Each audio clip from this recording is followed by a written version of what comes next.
Bonjour, shalom, que la paix du Seigneur soit avec vous et dans vos maisons. Nous parlons aujourd'hui de ce sujet. Dieu nous parle par le Fils. Aimons-le, développons l'écoute intérieure et soyons plus réceptifs. Frères et sœurs jeunes, adultes, Dieu n'est ni silencieux ni lointain. Il parle encore aujourd'hui. Mais sommes-nous prêts à entendre sa voix? Dans un monde rempli de distractions, Dieu nous invite à tourner nos regards vers son Fils, Jésus le Messie, la parole vivante.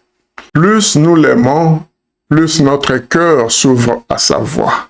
Découvrons ensemble comment développer une écoute intérieure qui nous rende pleinement réceptifs à ce que Dieu veut nous dire. Notre texte du jour est dans Hébreux chapitre 1, de verset 1 jusqu'au verset 3. Nous lisons. Après avoir autrefois, à plusieurs reprises et de plusieurs manières, parlé à nos pères par les prophètes, Dieu, dans ces derniers temps, nous a parlé par le Fils, qu'il a établi héritier de toutes choses, par lequel il a aussi créé le monde, et qui, étant le reflet de sa gloire et l'empreinte de sa personne, et soutenant toutes choses par sa parole puissante, a fait la purification des péchés et s'est assis à la droite de la majesté divine dans les lieux très hauts. Nous allons commencer par la compréhension du texte que nous venons de lire. Commençons par le passé. À l'époque où l'on écrivait l'Ancien Testament, Dieu a parlé. Et la formule est « Ainsi dit l'Éternel ». Dieu a maintes fois parlé de manière diverse et variée, directement ou indirectement dans des songes, dans des histoires, des poèmes, des proverbes au père du peuple juif par les prophètes, allant de Moïse à Malachie, et même avant Moïse, Dieu a parlé à Abraham, Isaac, Jacob et Joseph. Explorons qui est le prophète. Le prophète, en hébreu Navi ou Nabi, est une personne choisie par Dieu pour transmettre sa parole au peuple. Il ne s'agit pas simplement d'un devin ou d'un visionnaire, mais d'un messager investi dans une mission spirituelle et morale. La mission du prophète est multiple. Transmettre la parole divine. Il communique le message de Dieu, qu'il soit d'encouragement, de réprimande ou de consolation. Deuxième mission, guider le peuple. Le prophète oriente Israël vers la justice, la fidélité à l'alliance et la repentance. Et la troisième mission, prévenir des conséquences. Il avertit des conséquences des mauvaises actions, mais annonce aussi l'espoir et la rédemption. Cette mission est tellement essentielle pour maintenir la conscience morale et spirituelle d'Israël que Jérémie 28, verset 9, nous donne l'un des critères pour distinguer un vrai prophète d'un imposteur. Il dit, « Mais le prophète qui prédit un événement heureux n'est reconnu comme véritablement envoyé de Dieu qu'autant que sa prédiction s'accomplit. » Le prophète est donc un intermédiaire entre Dieu et le peuple, chargé de rappeler la volonté divine, de corriger, de consoler et de guider. Oh, il y a aussi d'autres aspects du prophète, à savoir, le prophète n'est pas toujours accepté. Souvent, il rencontre l'opposition du peuple ou des dirigeants, car ses messages peuvent déranger. Il agit parfois par des gestes symboliques, Par exemple, Jérémie porte un joug pour illustrer le message divin. Dans Jérémie 28, verset 10, le prophète n'est pas infaillible. Le prophète reste humain, mais il est porteur d'une mission divine. Nous pouvons nous poser maintenant la question, comment Dieu s'adressait-il au Père? Il est dit à plusieurs reprises et de plusieurs manières. Dans l'Ancien Testament, Dieu s'adresse effectivement aux personnes de différentes manières. Vision, songe ou rêve et révélation. Chacune de ces modalités a ses nuances propres. Lisons Job 33, verset 14 au verset 18, pour nous rassurer de ce que nous venons de dire. À la vérité, Dieu parle une fois, même deux fois, on n'y fait pas attention. En songe, dans des visions nocturnes, lorsqu'un profond sommeil s'empare des hommes, lorsqu'ils dorment sur leur couche, alors il ouvre l'oreille des mortels et met son sceau sur la correction qu'il leur inflige pour détourner les gens de leur agissement et protéger les puissants contre l'orgueil. Ainsi, il préserve leur âme de la perdition et empêche leur vie de succomber sous le glaive. À partir de ce texte, nous allons essayer de définir les différentes manières dont Dieu parle. On commence avec la vision. Les visions sont souvent des expériences prophétiques perçues à l'état de veille. Le prophète voit une image ou une scène, parfois symbolique, qui communique un message divin. Les visions peuvent être très nettes, bien qu'elles contiennent parfois des éléments difficiles à interpréter. Confèrent Ézéchiel et Zacharie. Quelques exemples de ceux qui ont eu des visions, il y a Ésaïe dans Ésaïe 1.1, ou encore pour Samuel, 1 Samuel 3, verset 15. Deuxième définition, le songe et rêve. Un rêve est une révélation qui arrive pendant le sommeil. Parfois, c'est le moyen pour Dieu de communiquer à ceux qui se trouvent en dehors d'Israël ou qui ne sont pas prêts à recevoir un message direct en veille. Les songes sont parfois moins clairs, nécessitant souvent une interprétation. Un exemple de songe, dans Genèse 28, verset 12. Il eut un songe que voici. Une échelle était dressée sur la terre, son sommet atteignait le ciel et des messagers divins montaient et descendaient le long de cette échelle. Troisième définition, la révélation ou la parole divine. Ici, il s'agit d'une annonce directe, parfois audible, soit en état de veille, soit pendant un état extatique. C'est la fameuse formule « La parole de l'Éternel me fut adressée en ces termes » Jérémie 1, verset 4.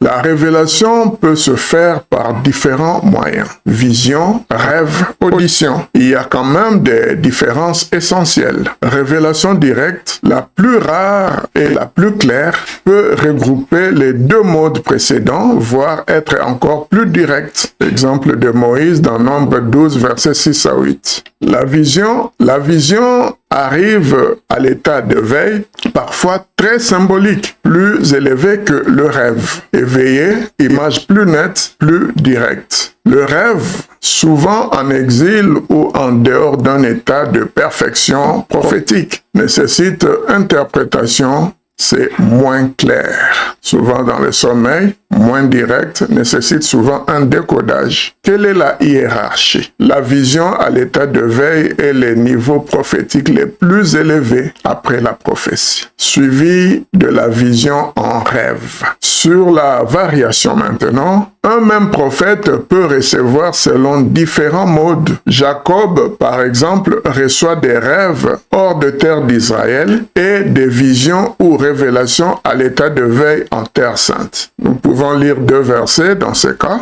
Genèse 46, verset 2. Le Seigneur parla à Israël dans les visions de la nuit, disant, « Jacob, Jacob, il répondit, mais voici. » Et Nombre 12, verset 6. Et il dit, « Écoutez bien mes paroles. S'il n'était que votre prophète, moi, Éternel, je me manifesterai à lui par une vision. C'est en songe que je m'entretiendrai avec lui. » Le fait fait que Dieu parle de diverses manières montre que Dieu adapte son message à la capacité de réception du destinataire, ainsi qu'au contexte spirituel et géographique. Dieu communique avec l'homme de plusieurs façons, mais l'homme n'est pas toujours réceptif. Cela concerne l'âme, c'est-à-dire que l'âme humaine ne saisit pas toujours la parole ou le message divin. Les deux principales voies mentionnées dans le passage de Job ici sont le rêve ou la vision nocturne, les épreuves ou les souffrances. Si l'homme ne comprend pas le message subtil, rêve ou intuition, Dieu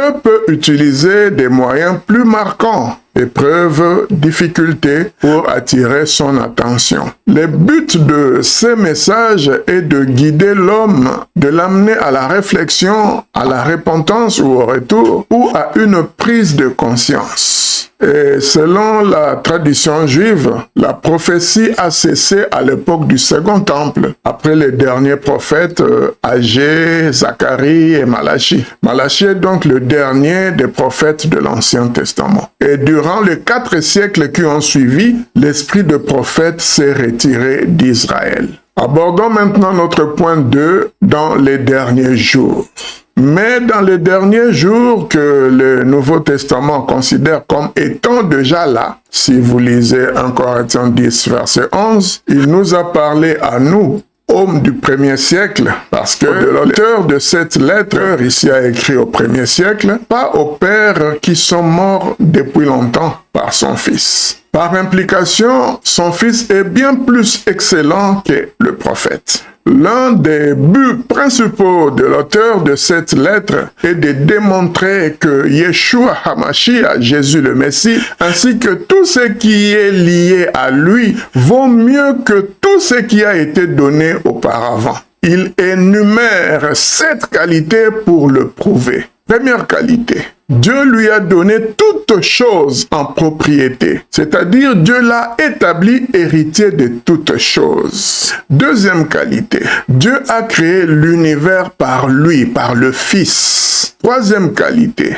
le Fils est le rayonnement, littéralement la gloire en hébreu, de la Shekinah, de la présence divine, l'immanence lumineuse de Dieu dans le monde, une révélation du sacré au milieu du profane. Quatrième qualité, il est l'expression même de Dieu. La substance de Dieu se manifeste dans le Messie, comparé avec Jean 14, verset 9. Cinquième qualité, Yeshua HaMashiach, Jésus le Messie, non seulement est la parole dans Jean 1, mais la parole puissante qui maintient tout en place. Colossiens 1, verset 17, et qui soutient ou supporte tout ce qui existe. La sixième qualité, par lui-même, il a accompli la purification des péchés. C'est que, comme le reste du livre l'explique petit à petit, personne d'autre ne pourrait faire à sa place. Et la septième qualité, finalement, il s'est assis à la droite de Dieu. La droite de Dieu n'est pas un lieu, mais fait référence au statut élevé du Messie et son implication intime avec Dieu en tant que souverain sacrificateur, intercédant pour ceux qui lui font confiance. Hébreux 7, 25 à 26. Pourquoi Dieu a-t-il voulu nous parler par son Fils? La parabole se trouvant en Matthieu 21, versets 33 à 46,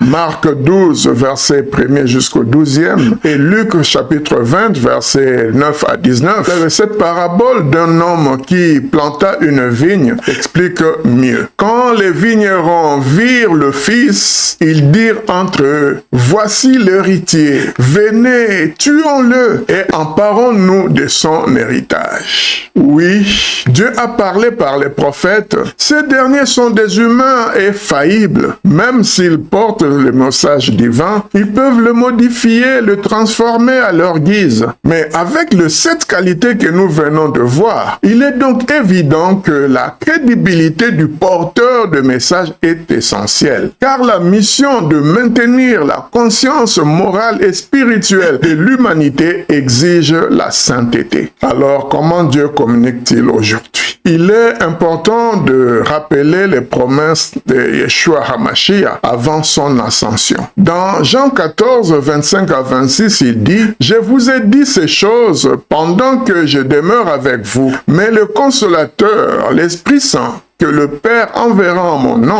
vous enseignera toutes choses et vous rappellera tout ce que je vous ai dit. » Dans Jean 16, 7 à 11, il dit « Toutefois, je vous dis la vérité. Il vous est avantageux que je m'en aille, car si je ne m'en vais, le Consolateur ne viendra point à vous. Et si je m'en vais, je vous l'enverrai. Et quand il sera venu, il convaincra le monde de péché, de justice et de jugement. De péché parce qu'il ne croit pas en moi, de justice parce que je m'en vais à mon Père et que vous ne me verrez plus, de jugement parce que le prince de ce monde est déjà jugé. Luc chapitre 12 verset 11. Quand on vous mènera devant les synagogues, les magistrats et les autorités, ne vous inquiétez pas de la manière dont vous vous défendrez, ni de ce que vous direz, car le Saint-Esprit vous enseignera à l'heure même ce qu'il faudra dire. 2 Pierre 1, 21 dit « Car la prophétie n'a point été apportée autrefois par la volonté humaine, mais les saints hommes de Dieu, étant poussés par le Saint-Esprit, ont parlé. » Marc 12,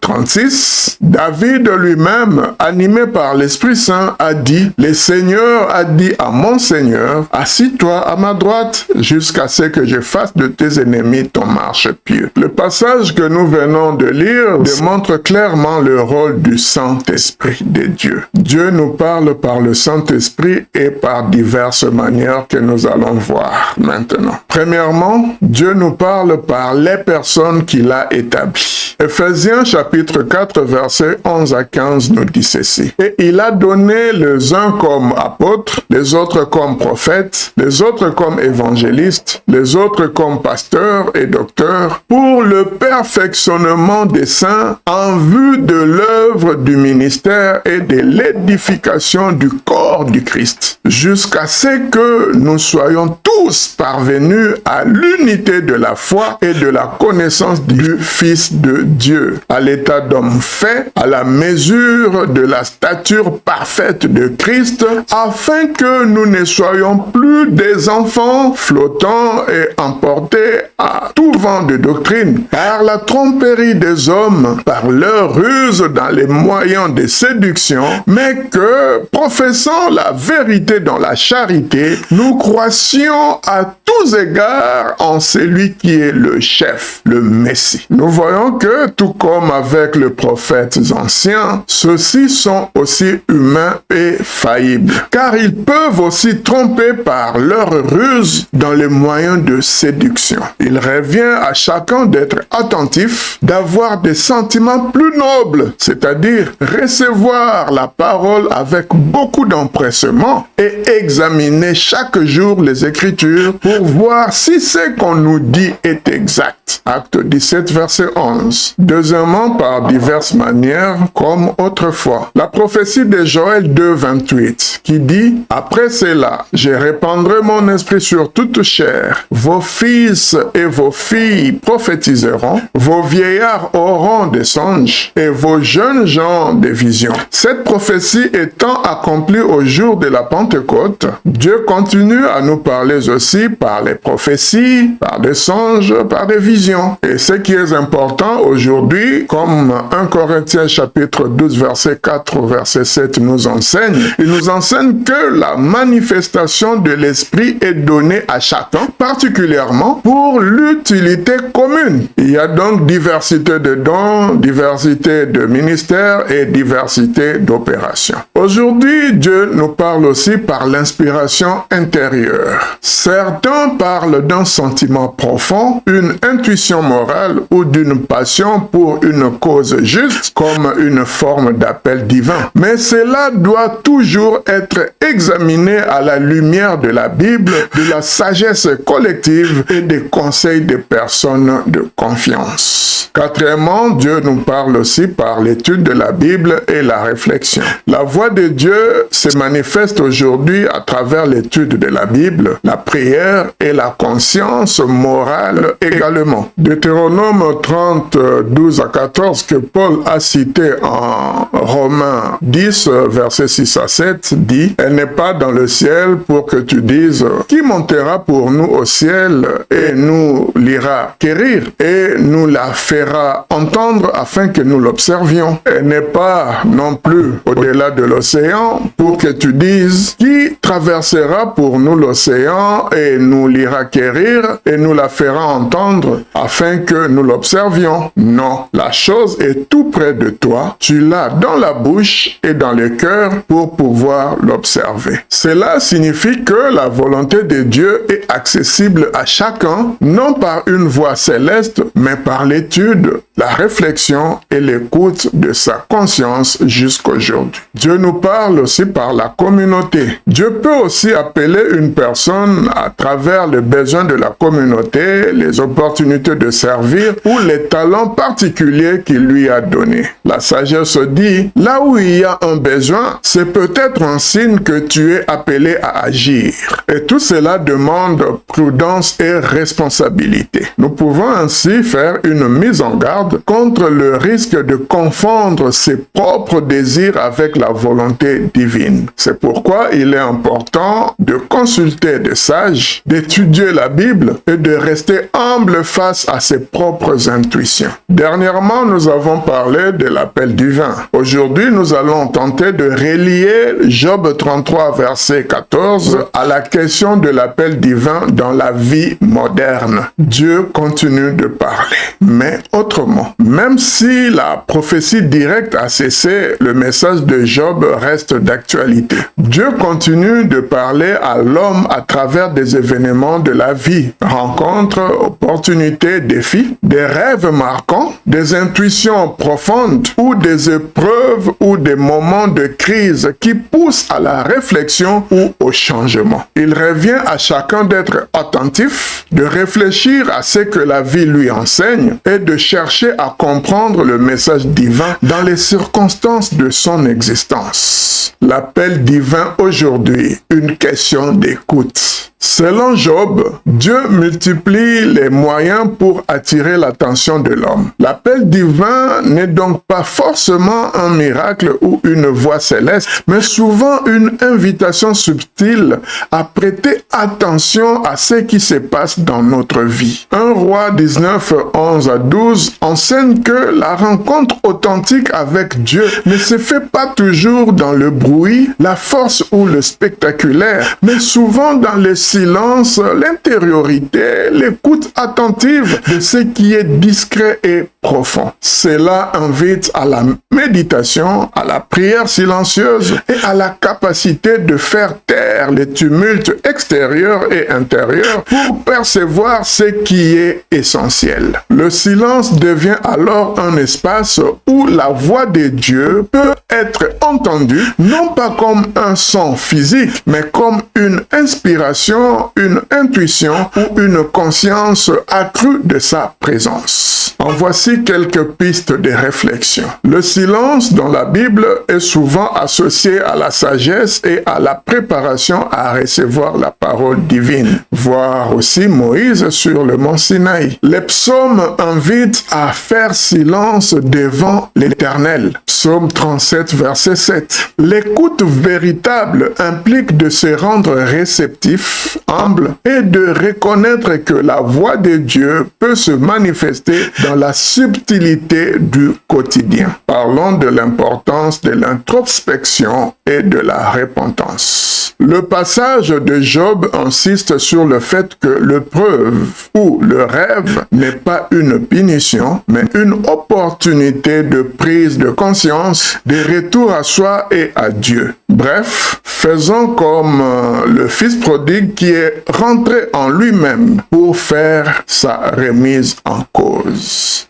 Dans la vie moderne, cela se traduit par ceci. Prendre le temps de s'arrêter et de réfléchir lors des moments clés de la vie. Et aussi, se demander si un événement ou une intuition n'est pas une invitation à évoluer, à servir ou à réparer. L'appel divin, une responsabilité personnelle. Puisque Dieu parle de multiples façons, il appartient à chacun de cultiver l'écoute intérieure, la réflexion et la recherche de sens. Cela rejoint le verset Deutéronome 30:14. Non, la chose est tout près de toi, tu l'as dans la bouche et dans le cœur pour pouvoir l'observer. Un petit résumé de tout ça, l'appel divin aujourd'hui n'est pas une prophétie spectaculaire, mais une invitation à l'écoute, à la réflexion et à la croissance, souvent à travers les événements ordinaires et les épreuves de la vie. Le message de Job. Dieu cherche à nous parler, mais il nous revient d'ouvrir les yeux et le cœur pour entendre cet appel. Nous allons conclure notre message en lisant Hébreux 12, versets 1 à 4. C'est pourquoi il nous faut nous attacher plus fortement aux choses que nous avons entendues, de peur que nous ne périssions. Car si la parole annoncée par les anges a eu son effet, et si toute transgression, toute désobéissance a reçu une juste punition, comment échapperons-nous si nous négligeons un si grand salut qui, ayant été premièrement annoncé par les seigneurs, nous a été confirmé par ceux qui l'avaient entendu. Dieu même appuyant leur témoignage par des prodiges et des miracles, par divers actes de sa puissance et par le don du Saint-Esprit selon sa volonté. Oh jeunesse, toi qui m'écoutes, toi qui me suis en ce moment, Dieu parle encore aujourd'hui à ceux qui prennent le temps de l'écouter. Cultivez chaque jour un cœur attentif par la prière, le silence, l'étude de la parole, la reconnaissance et l'humilité. Entourez-vous de personnes sages, examinez vos motivations et n'ayez pas peur de faire le premier pas lorsque Dieu vous éclaire. Celui qui apprend à écouter Dieu finit toujours par découvrir sa véritable vocation. Car on n'écoute que celui qu'on aime. Aimons Dieu et nous allons développer notre écoute intérieure et nous serons réceptifs à son appel. Soyez bénis au nom de Jésus.